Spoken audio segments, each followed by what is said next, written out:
Picture this. Your salary doubles. Nothing dramatic changes at first. You still wake up the same way, still complain about the same things, still feel like you're not quite there yet.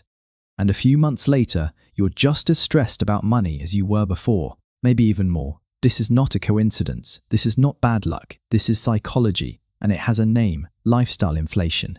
It is one of the most powerful, silent forces shaping modern financial lives, and almost no one realizes it's happening until they feel trapped by it. Lifestyle inflation isn't about being irresponsible or loving nice things.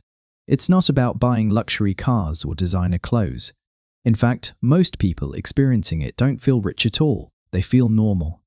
That's the danger. Lifestyle inflation is the process by which your spending quietly rises to match your income, until your new, better life feels just as tight, fragile, and stressful as the old one. The pay raise that was supposed to bring relief becomes the baseline, and the relief never arrives. To understand why this happens, we have to understand something uncomfortable about the human brain. The brain is not designed to seek wealth. It is designed to seek normalcy, safety, belonging, status relative to others. When your income increases, your brain doesn't say, "Great, we're secure now." It says, "Okay, what does someone like us do at this level?" And then it starts adjusting your behavior to fit that identity. At first, it feels justified. You move to a slightly better apartment because the old place no longer matches your life. You upgrade your phone because it's affordable now. You eat out more often because time feels more valuable than cooking. None of these decisions feel reckless. They feel reasonable, rational, even responsible. And that's exactly why lifestyle inflation is so hard to spot. It doesn't announce itself as a problem. It arrives disguised as progress. The first psychological driver of lifestyle inflation is adaptation. Humans adapt extremely quickly to improvements. The first time you experience something better, it feels special. The second time, it feels nice. The 10th time, it feels expected. This is called hedonic adaptation. Your brain recalibrates its definition of normal almost immediately. What once felt like a luxury becomes the minimum acceptable standard. This is why people who once dreamed of a certain income level often feel disappointed when they reach it. They expected the feeling to last. They expected a permanent sense of ease. But the brain doesn't work that way. It turns new comforts into background noise. And once that happens, removing them feels like loss, even if you lived happily without them before. The second driver is identity expansion. As income rises, identity expands with it. You don't just earn more, you become someone who earns more. And that identity comes with expectations: how you dress, where you live, how you spend weekends, who you socialize with, what you consider acceptable or embarrassing. This is where spending stops being about utility and starts being about self-consistency. You're not buying things because you need them. You're buying things because not buying them feels like a mismatch with who you are now. Saying no to certain expenses begins to feel like moving backward, even if it would objectively improve your financial position. The third driver is social comparison. Money is never experienced in isolation. It is always experienced relative to others. When your income increases, your social environment often changes with it. You move into new spaces, new workplaces, new neighborhoods, new online circles. And suddenly, your old spending habits don't look normal anymore. They look cheap, or outdated, or limiting. This comparison doesn't require explicit pressure. No one has to shame you. Your brain does it automatically. It scans your environment and adjusts your behavior to reduce the discomfort of standing out. If everyone around you orders drinks, you order drinks. If everyone takes vacations, you take vacations. If everyone upgrades, you upgrade. Not because you're weak, but because humans are wired to avoid social friction. Lifestyle inflation thrives in environments where spending is normalized as self-care, success, or reward. The modern economy is extremely good at framing consumption as emotional regulation. Had a stressful week? You deserve something nice. Worked hard this year? Treat yourself. Feeling behind? Upgrade your life. These messages don't feel manipulative because they align perfectly with how the brain already works. Another overlooked factor is mental accounting. When people earn more, they don't see extra income as something to protect. They see it as something to allocate. The raise becomes mentally earmarked before it even arrives. Part of it goes to better housing, part of it goes to convenience, part of it goes to enjoyment. Very little of it is seen as optional. This is why lifestyle inflation happens automatically unless it is actively resisted. The default path of higher income is higher spending, not because people are careless, but because the brain seeks equilibrium. It wants your external life to reflect your internal sense of progress. There's also the fear factor. Many people don't inflate their lifestyle out of desire, but out of anxiety. When income rises, expectations rise too. The fear of falling behind increases. The fear of being exposed as not actually successful grows stronger. Spending becomes a form of armor. It signals competence, stability, and belonging, even when the underlying finances are fragile. This is why lifestyle inflation often leads to increased stress instead of decreased stress. Fixed expenses grow, obligations multiply, flexibility shrinks. A job loss or income disruption becomes more dangerous than it was before, even though the person is technically earning more. The financial system becomes less resilient, not more. One of the cruelest aspects of lifestyle inflation is that it often hits the people who are doing everything right. The disciplined student, the hard-working professional, the first-generation high earner. The person who climbed out of scarcity and promised themselves they'd never go back. For these individuals, spending feels like proof that the struggle was worth it, like evidence of arrival.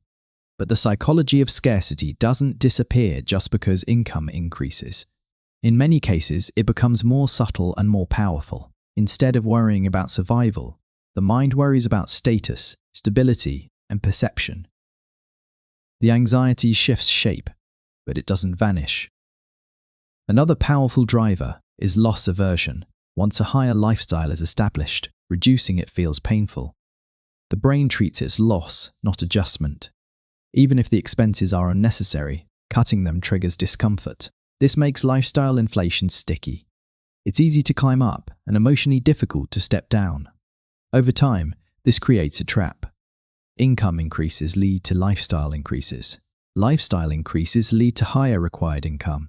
Higher required income leads to pressure, burnout, and risk-taking. And the cycle continues. The person is running faster, but not moving forward. What makes lifestyle inflation especially dangerous is that it is invisible in the short term.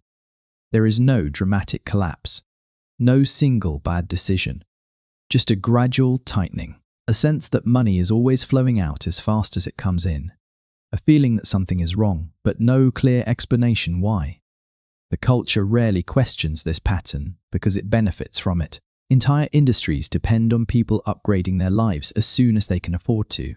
Housing, cars, subscriptions, convenience services, lifestyle branding. The economy is built around the assumption that increased income should lead to increased consumption. But psychologically, humans are terrible at distinguishing between what improves quality of life and what simply increases cost of living. Many upgrades provide a brief spike in satisfaction, followed by normalization.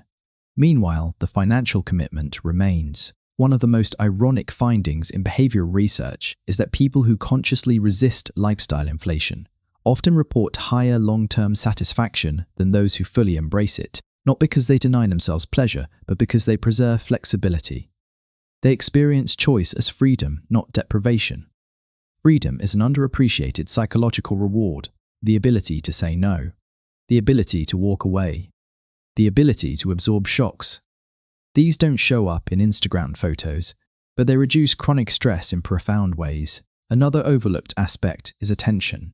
As lifestyle inflates, mental load increases. More bills, more decisions, more coordination, more maintenance. The better life often demands more cognitive energy, not less, and the brain quietly resents this. This is why many high earners fantasize about simpler lives, even as they continue upgrading. They are caught between two forces, the desire for ease and the pull of identity. Simplifying feels appealing in theory, but threatening in practice. Lifestyle inflation also interacts with optimism bias. People assume future income will continue rising. They commit to expenses based on projections, not guarantees. This works until it doesn't. When income stalls or declines, the inflated lifestyle becomes a liability. The psychological cost of this mismatch is shame. People blame themselves. They feel irresponsible. They hide stress. They avoid looking at their finances. The problem becomes internalized. Even though the system encouraged the behavior at every step, it's important to understand that lifestyle inflation is not a moral failing. It is a predictable outcome of human psychology operating in a consumer-driven environment. The brain is doing exactly what it evolved to do: adapt, compare, belong, and protect identity. The danger lies in unconsciousness. When lifestyle inflation is unconscious, it controls you. When it is understood, it can be managed. Some people try to fight lifestyle inflation by cutting everything. This often fails because it triggers deprivation and rebound spending. The more effective approach is awareness, asking different questions. Not, can I afford this? But what does this lock me into? Not, do I deserve this? But will this still feel worth it when it's normal? One of the most powerful mental shifts is separating income from lifestyle. Seeing income increases as options, not obligations. Treating upgrades as choices, not defaults. Allowing yourself to enjoy improvements without building your identity around them. Another shift is valuing slack, margin, breathing room. These don't feel exciting, but they reduce background anxiety dramatically. People with financial slack often feel richer than people with higher incomes and tighter lives. Lifestyle inflation convinces people that more spending equals more happiness. But psychologically, happiness correlates more strongly with autonomy, security, and alignment than with consumption. Once basic needs are met, the returns diminish quickly. There is also the question of time. Many lifestyle upgrades are trades: money for time, money for convenience, money for comfort. Some of these trades are worth it. Others quietly consume the very freedom people were seeking by earning more. The tragedy of lifestyle inflation is not that people enjoy nice things. It's that they mistake escalation for fulfillment. They chase a moving target and wonder why they feel tired. Understanding the psychology behind lifestyle inflation doesn't require rejecting success. It requires redefining it. Success is not the ability to spend more without thinking. It is the ability to think clearly even when you can spend more. The most financially calm people are often not the ones with the highest incomes, but the ones whose lifestyles are intentionally smaller than their means. They experience money as a tool, not a leash. If there is one lesson hidden inside lifestyle inflation, it is this: comfort expands to fill capacity, but peace requires boundaries. Without boundaries, every improvement becomes a new baseline. With boundaries, improvements remain upgrades, not obligations. The goal is not to freeze life in place. It is to prevent progress from turning into pressure. To let income growth increase options instead of anxiety. Lifestyle inflation will always try to convince you that the next upgrade will finally make things feel settled. It almost never does. What settles the mind is not spending more, but wanting less. And that is the quiet psychological truth no one sells, no one advertises, and almost no one talks about.